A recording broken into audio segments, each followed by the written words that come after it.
Assalamualaikum warahmatullahi wabarakatuh. Bismillahirrahmanirrahim. Alhamdulillahi rabbil alamin. Wabihi nasta'inu ala umuri dunya waddin. Wassalatu wassalamu ala sayyidina Muhammadin fil awwalin wal akhirin. Wa ala alihi wa sahbihi ajma'in. Amma ba'd. Baik sahabat semuanya, alhamdulillah kembali lagi bersama Pondok Iqra, dan pada kesempatan kali ini kita akan belajar tajwid, yaitu mengenal hukum bacaan iqlab ya. Dan ini sudah kita bahas di video sebelumnya, namun di video kali ini insya Allah kita akan membahas lebih jelas atau lebih perinci ya, satu persatu contohnya. Baik sahabat semuanya, mari kita mulai.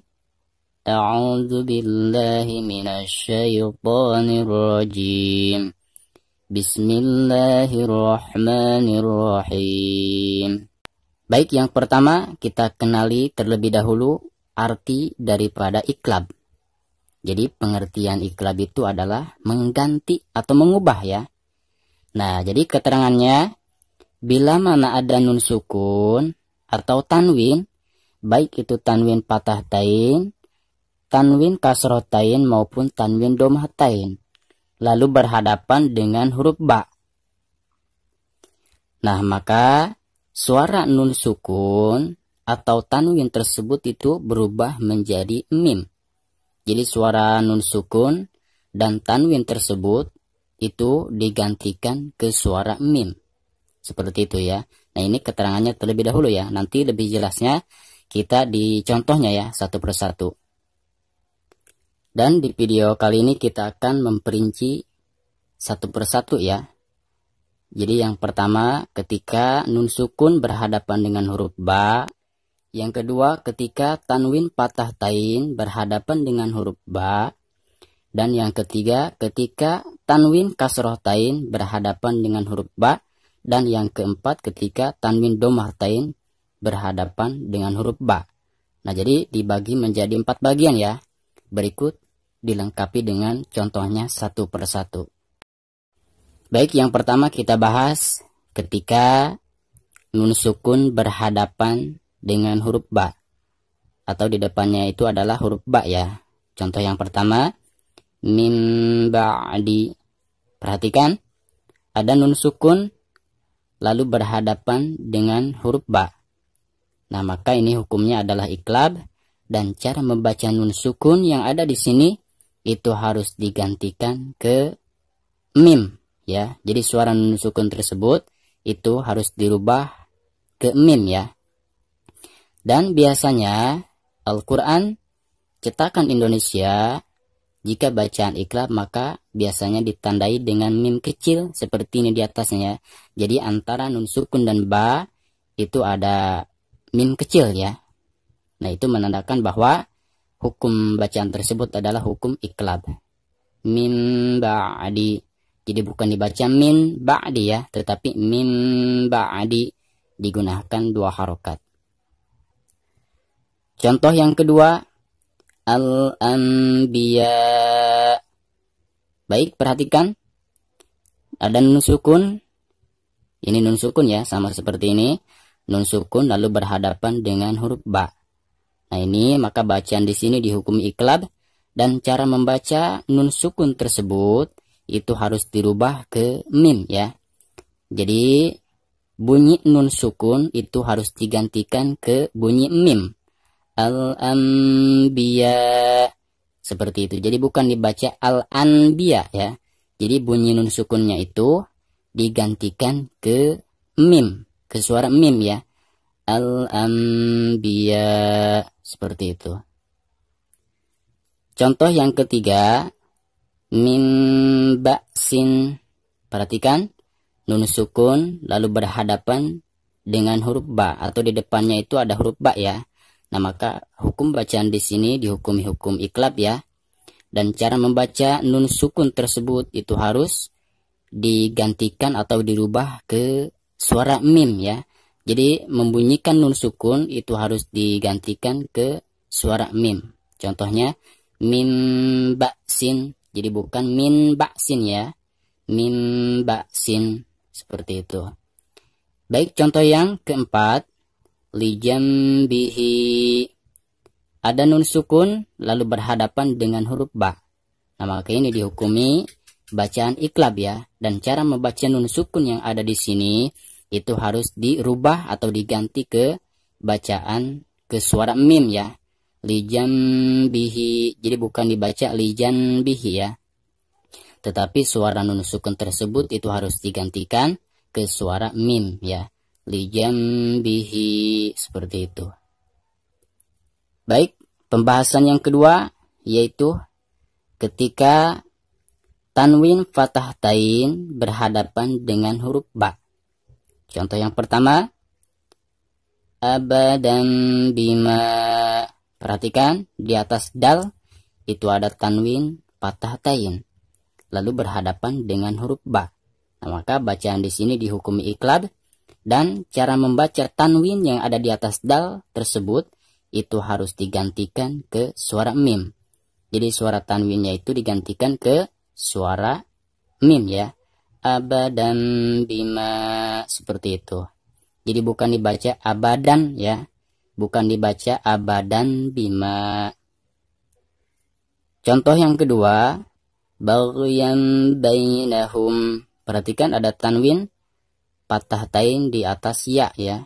Lalu berhadapan dengan huruf ba. Seperti ini. Nah, maka hukum bacaan di sini itu adalah hukum iklab ya. Dan cara membaca tanwin yang ada di atas ya tersebut itu harus digantikan ke suara mim. Jadi suara tanwinnya itu harus dirubah menjadi mim ya. Baghyan bainahum. Jadi bukan dibaca baghyan bainahum ya. Tetapi suara tanwin itu harus dirubah ke mim ya. Baghyan bainahum. Seperti itu. Baik, selanjutnya. Jaza'an bima kanu ya'malun. Baik, perhatikan. Di atas hamzah ada tanwin fathah tain. Lalu berhadapan dengan huruf ba. Nah, maka hukum bacaan di sini dihukumi bacaan iklab ya. Dan cara membaca tanwin yang ada di atas hamzah itu harus digantikan ke mim ya. Jadi suara tanwinnya itu dirubah menjadi mim. Jaza'an bima. Jadi bukan dibaca jaza'an bima ya. Tetapi harus digantikan suara tanwinnya ke mim. Jaza'an bima kanu ya'malun. Baik, pembahasan yang ketiga yaitu ketika tanwin kasroh tain berhadapan dengan huruf ba. Contoh yang pertama, kafirin bihi. Baik, perhatikan di bawah ro ada tanwin kasroh tain seperti ini ya. Sama contoh seperti ini ya. Tanwin kasroh tain lalu berhadapan dengan huruf ba. Atau di depannya itu ada huruf ba ya. Nah, maka hukum bacaan tersebut dihukumi bacaan iklab ya. Dan cara membaca tanwin yang ada di bawah ro tersebut itu harus dirubah menjadi mim. Jadi suara tanwinnya itu harus digantikan ke suara mim ya. Contohnya kafirin bihi. Jadi bukan dibaca kafirin bihi ya. Tetapi suara tanwinnya itu harus digantikan ke mim. Kafirin bihi. Seperti itu. Baik, selanjutnya. Kullu nafsin bima kasabat. Baik, yang kita perhatikan bahwa di bawah sin itu ada tanwin kasroh tain seperti ini ya. Lalu berhadapan dengan huruf ba atau di depannya itu ada huruf ba ya. Nah, maka hukum bacaan tersebut itu dihukumi iklab ya.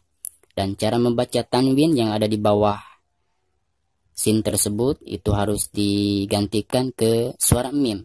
Jadi suara tanwinnya itu harus digantikan ke suara mim ya. Contohnya kullu nafsin bima kasabat. Jadi bukan dibaca nafsin ya, tetapi nafsin bima kasabat. Seperti itu. Baik, selanjutnya lafi dhalalin ba'id. Baik, perhatikan di bawah lam ada tanwin kasrotain lalu berhadapan dengan huruf ba atau di depannya itu ada huruf ba seperti ini. Maka cara membaca tanwin yang ada di bawah lam tersebut itu harus digantikan ke suara mim ya. Jadi suara tanwinnya itu harus digantikan ke suara mim. Lafi dhalalin ba'id. Seperti itu. Baik, contoh yang keempat atau pembahasan yang keempat yaitu ketika tanwin domahtain berhadapan dengan huruf ba atau di depannya itu ada huruf ba. Contoh yang pertama, nurum baiti. Perhatikan di atas ro itu ada tanwin domahtain lalu berhadapan dengan huruf ba atau di depannya itu ada huruf ba seperti ini ya. Nah, maka cara membaca tanwin yang ada di atas ro tersebut itu harus digantikan ke mim ya. Jadi suara tanwinnya itu harus dirubah menjadi mim. Nurum baiti. Jadi bukan dibaca nurun baiti ya. Tetapi suara tanwinnya itu harus dirubah ke suara mim. Nurum baiti. Seperti itu. Baik, contoh yang kedua. Awanum baina. Perhatikan. Di atas nun ada tanwin domahtain. Lalu berhadapan dengan huruf ba atau di depannya itu ada huruf ba ya. Nah, maka hukum bacaan di sini dihukumi hukum iklab dan cara membaca tanwin yang ada di atas nun tersebut itu harus dirubah menjadi mim. Jadi suara tanwinnya itu harus digantikan ke suara mim ya. Awanum baina seperti itu. Baik, contoh yang ketiga. Wadha'iqum bihi. Perhatikan di atas qaf ada tanwin domahtain lalu berhadapan dengan huruf ba atau di depannya itu ada huruf ba ya, seperti ini. Maka hukum bacaan tersebut dihukumi iklab ya. Dan cara membaca tanwin yang ada di atas qaf tersebut itu harus digantikan ke bacaan mim. Jadi suara tanwinnya itu dirubah menjadi mim ya. Wadha'iqum bihi. Seperti itu. Dan contoh yang keempat, hillum bihadza. Baik, perhatikan di atas lam ada tanwin domahtain seperti ini ya. Tanwin domahtain lalu di depannya ada huruf ba. Nah, maka bacaan tersebut dihukumi bacaan iklab. Dan cara membaca tanwin yang ada di atas lam tersebut itu harus dibunyikan ke mim. Jadi suara tanwinnya itu harus digantikan ke suara mim ya. Hillum bihadza. Jadi bukan dibaca hillun bihadza, bukan ya. Tapi harus digantikan ke suara mim. Hillum bihadza. Seperti itu. Nah, jadi kesimpulannya sekali lagi, bila mana ada nun sukun atau tanwin, baik itu tanwin fathahtain, tanwin kasrotain maupun tanwin domahtain, lalu berhadapan dengan huruf ba, maka cara membujikan nun sukun dan tanwin tersebut itu harus digantikan ke suara mim. Seperti itu ya. Baik sahabat semuanya, terima kasih. Wassalamualaikum warahmatullahi wabarakatuh.